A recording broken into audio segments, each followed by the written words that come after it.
strong.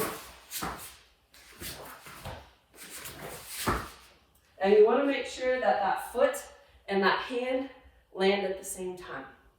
Okay, so your goal is this at the end. So from there, nice Mikazuki geri, making sure it's nice and rounded. If you're not very good at the Mikazuki geri, one thing that you can do is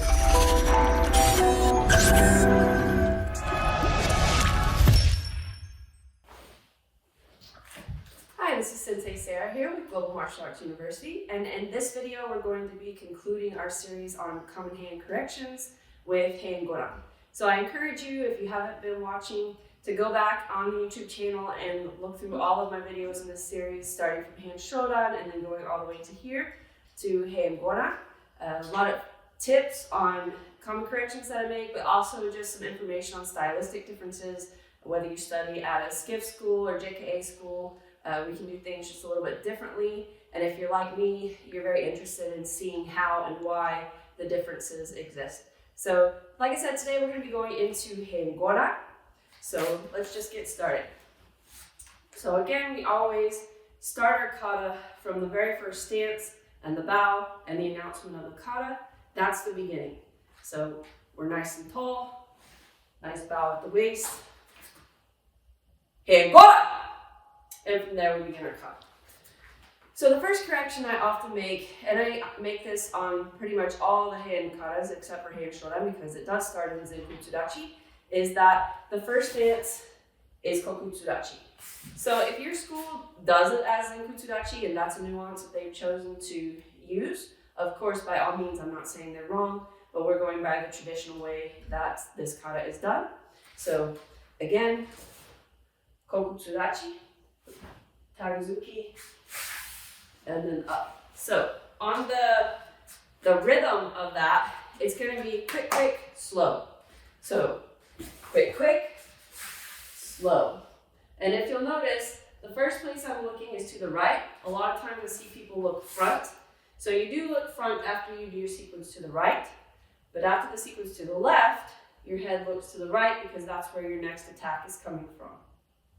So again, quick, quick. And then when we're going slow, notice I have an upward arcing movement. So as my leg is coming in, I'm coming up, and then the goal is for everything to land at the same time. My foot is in its position together in Hisokudachi, my arm is in Tagazuki, Hikate, all happening at the same time.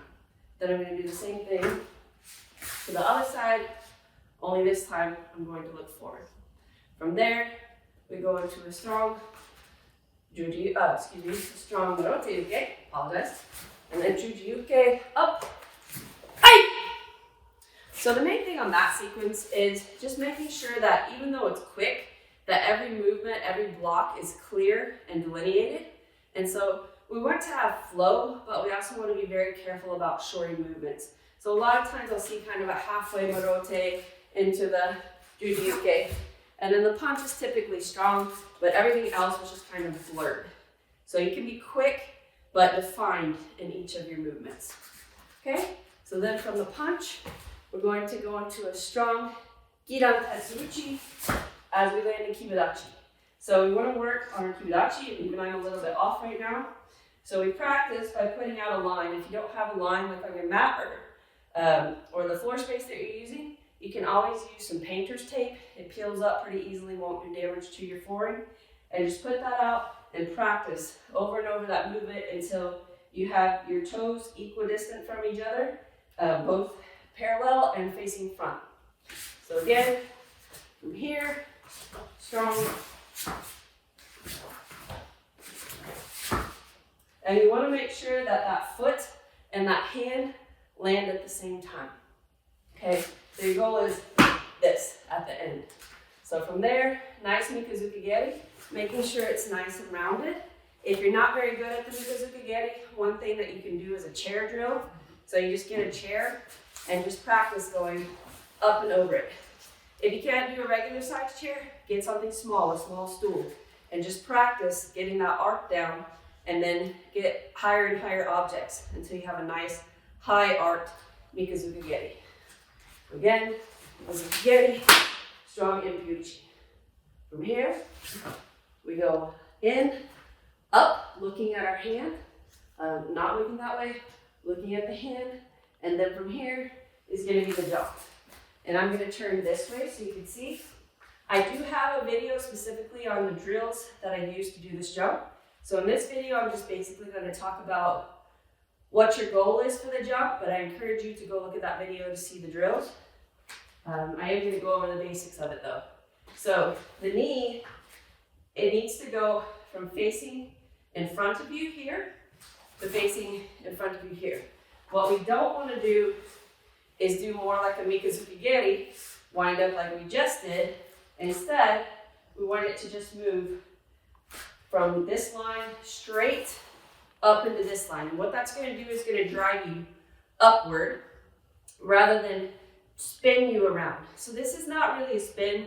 Yes, we end up turning a little bit, but we're not doing a spin per se. So from here, this is the first movement. And it's simply a tuck jump. So an exercise that you can do to help work on your height on this is just simply practice tuck jumps. So just practice that until you get at a height you want. I use a mirror, something like this. Wasn't very expensive on Amazon, and I can have it out in my dojo.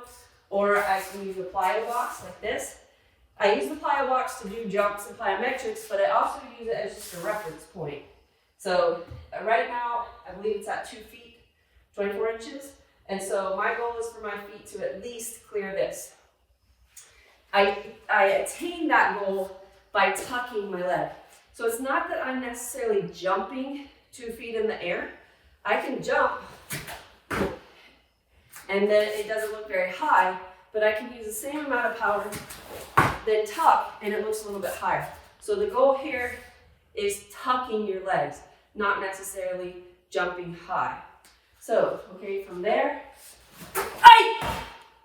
Another error I often see, and sometimes this just comes with the fact that from a practical standpoint, the jump is not high enough in the air, so therefore there's not time to do the kia in the air, but the kia should actually be done in the air. And then on the landing, you want to control landing, you're in cross stance, and most of the bend is at the knees. There is some bend at the hip, but it's not a complete hinged hip motion like this. This is actually a pretty vulnerable position. Remember, Kata is practicing to fight invisible opponents. You would never want to be in this position, looking down with your back bent to your opponent. From here, I can still do movement.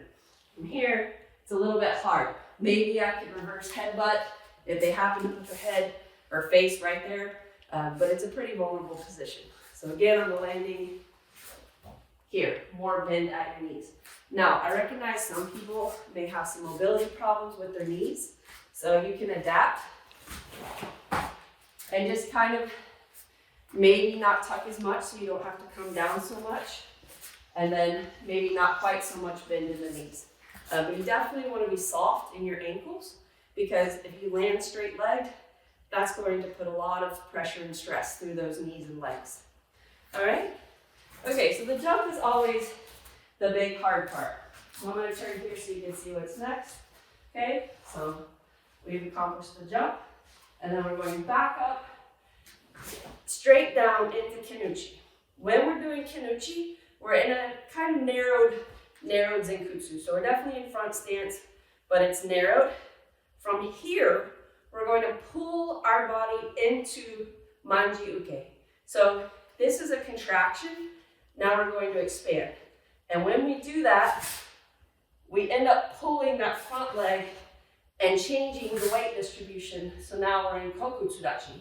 So Zenkutsu, Kokutsu, then we go into Heisokudachi. Then we turn, Zenkutsu, Kokutsu. And then of course we pull in, step out, and that's the end of the kata. So some people, they cut out that Kokutsudachi stance. If that's what your school does, and that's how you've been taught, again, not saying it's wrong, stylistic differences. I will tell you why I personally like having that Kokutsu in there. I think it makes the kata much more dynamic, And again, I think here you're contracting and here you're expanding. And as you get more advanced, you notice a lot of that contraction, expansion. Geon has a lot of that. So when you get to Geon level, if you're not already there, you'll feel that. And so Shotokan is full of that contraction and expansion. And I feel like if you just skip to the Heisoku Dachi, you've missed that whole powerful expansion that comes from that contraction. So those are my thoughts and notes on Heian Godan, a lot of the common corrections that I tend to make when I'm grading. If you have any other thoughts on this, always feel free to reach out to me and let me know. Look forward to seeing y'all next time.